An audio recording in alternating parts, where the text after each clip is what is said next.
Oh, hey, I am back on the air. Apparently, they said I was droning or in my last video, so I'm gonna try not to drone as much and try to get down to the, I guess, the real tea or the real up and up, as they call it on the streets. The streets. Anyways, so I'm gonna be talking to you guys about white acceptance. And obviously, you can do whatever you want to do. There's a free world, do what you want to do. But I feel like I want to talk about not just white acceptance, but the reason behind white acceptance and the solution moving past white acceptance. So, I guess basically what I'm thinking is that white acceptance started from slavery when it was a good thing when you was a good oh you was a good boy.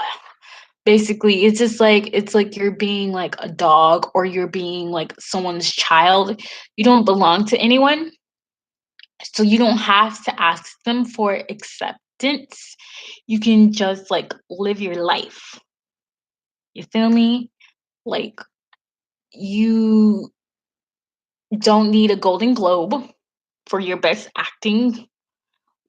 um we have the NAACP awards for that. You don't need a Grammy. Actually, like, that is, to me, that is the lowest form of degradation. A Grammy for specifically like a hip hop award, the Swords Award should be like the highest honor. The Grammy Award should be like the lowest honor because it's peer acceptance. That's the same thing people do in science. When it's peer reviewed, accepted by your peer community, that means that you have the highest honor. If someone from the outside is giving you validation, then it doesn't count until it's validated by your peers. So when you feel like, oh my God, like, I get a Grammy for hip hop, like, that's the lowest form. It's stemming back from slavery, and the reason behind it is if you were good, then you got rewarded, or maybe you got freedom, or you got less beatings. And those are the same feelings that are coming from that. We're not realizing that those are the where those feelings are stemming from. But it's stemming from slavery. Like, you were a good boy, you were a good girl, you're not a dog, and they're not your parents. Stop treating them like they're your parents. They're not. Like, you are grown up, you grown adult. You technically, we have banks, we have our own banks, we have so many of our own. I didn't name other stuff, but we have so many other like items. Is that Creepy Carl? No, it's not Creepy Carl. That's somebody like Creepy Carl. Yeah, so I get a little bit of people walking through staring at me doing my dusk enchantment thing. So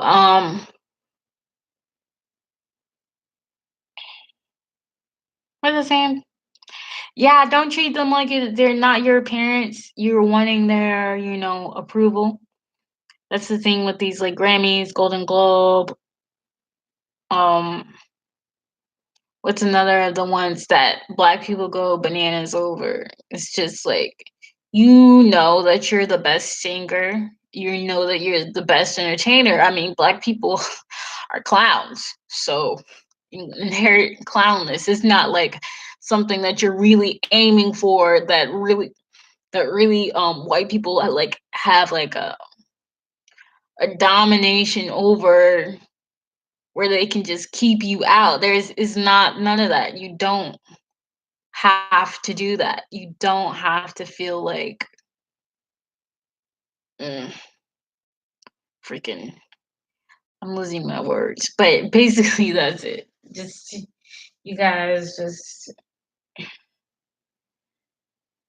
what's the other one? BET Awards. Well, okay, so what it is also too, I can't just tell you, yeah, like, hey, BET Awards is the ones you should be looking at, because the basis behind that, or what the black mind is rejecting, is the quality and the marketing behind each of the awards. So where the Golden Globes and the Oscars and the Grammys, they're done with great, you know, amount of class and sophistication. The marketing, everything is well organized, everything is well thought out. Whereas, maybe the BET Awards, actually the NAACP Awards are done really well, and Black Girl Rocks is done really well, or the Source Awards is maybe not done so well. Um, that would be the reason why you may not be feeling a Source Award or a BET Award, because I watched the BETs that one year, and I gotta tell you, it's a hot mess. So that's it. If you want pretty packaging, if you want groundedness, if you want to be able to stabilize, you actually have to invest in a community. So send money back into the community so they can market and package the way you want. And don't be afraid to tell them that's what you want. Like, we want better packaging. So that's pretty much like the basis behind Diskenchantment as well. Better packaging. No one wants to see themselves looking like in stuff cut off and people yelling everywhere. Like, I like craziness too, but you can crazy, but the packaging, it needs to be better. Like, you need to have everything like glossed down. That's why also too, as far as the twerking in the mainstream has been able to be appropriated because of marketing and packaging. So whereas they put it in a better package and they take it and they format it and say, here are the different moves that you can twerk with, it's the same concept. Be the better brand and then ask for the better brand. So you got to love yourself before you can love somebody else. So that is the basis behind Diskenchantment. And that's pretty much it. So just don't look for acceptance among people who are not your peers. Only look for acceptance among your peers. Don't be looking for no Oscar, no Grammy, no Golden Globe.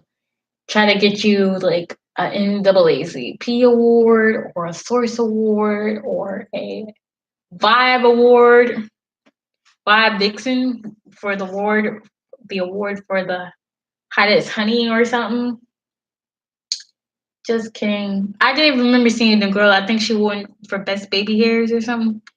So, but that's peer reviewed, peer revisions. So if they're not your peers, don't ask them. And then at the basis, the bottom of it, they are your peers when it comes to, like, if for instance like a Grammy musically, they're musicians, but they don't have the right. Just that's like if Tom came up to you right now, Tom was like, you know what, Nas or Eminem is the best. No, if he was like Eminem was the best conscious lyricist, you would be like, no, bro, you don't know what the heck you're talking about. Like, you're just making stuff up. Like, you can't say who is what and who is who. And he can name off a bunch of different reasons why Eminem was the best conscious lyricist. He could be like, he talked about his daughter, he talked about the hood, he talked about his particular struggles in the industry.